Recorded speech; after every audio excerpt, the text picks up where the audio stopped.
مال تجارت چا سره دی داغه څلوېښتمه روپۍ ده دکاندارو سره مال پروتي نو هر یو شی چې پروت دی داغه صحیح حساب کتاب به کوي نو په دکان کې چې څومره مال پروت دی دغه دې سره بیا چې نقد څومره پیسې دي هم ورسره جمع کا او بیا د دې دکاندار چې په خلکو څومره پورې دي نو هغه هم ورسره جمع کا دا درې واړه جمع شوې اوس دا دکاندار به هم د چا قرضداري وي نو چې دې څومره قرضدار دی هغه ته نه کټ کا چې څه پاتې شو په 40 تقسیم کا اوس دقیقه زکات شو د دکاندارۍ دغه حساب بعضې دکاندار وایي چې حساب کتاب خو نه کېږي دی کې ډېر مال دی او د هر یو شي حساب کتاب 2-3 ورځې به دکان بند کړم نو هم به ونه شي نو په اټکل کې زیات د حساب که نو بیا ښه ده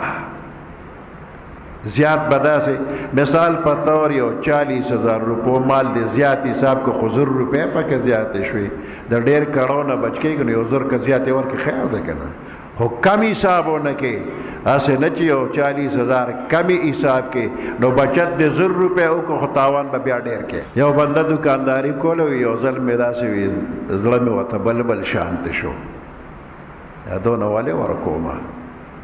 نه ورکومه وایي چې ما زړه کې راله چې نه ورکومه نو د دکان سودا چې مې په چا خرڅه که نو واپس به یې راوچې دی کې خو سپګۍ شوي دي هغې مال کې سپګۍ وغیره شوي وي نو هر یو گاهک براتو سودا به واپس راکوله راته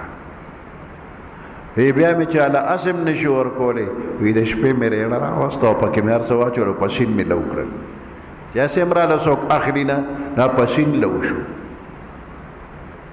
وی بیا مې توبه ویسته چې بیا به زکات پوره ورکومه یو زمیندار راته خبره کوله وی ګوړه راکاره ډېره پرته وه بورې ډکې وي وی مګې پې راغللې نه هغه مګې داسې وی چې بورې به یې شلوله او ګوړه به یې راغورځوله خرابوله به وی ډېر لټونه مې راوړه خو په یو لټ کې م چې ته مګه وننښتله پیشوګان مې کور ته راوځي یوې پیشو م چې ته مګه نه ده رانیولې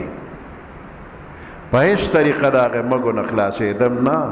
یو دوست مې و نه هغه نه مې تپوس کړه چې یاره دغسې کار دی څه وکړمه مګې نه ختمېږي لټ کار نه کوي پیشو کار نه کوي راته چې تا بیا زکات نی ورکړي ما چې نور مې ورکړه خو یو 2 بورې زکات پاتې دی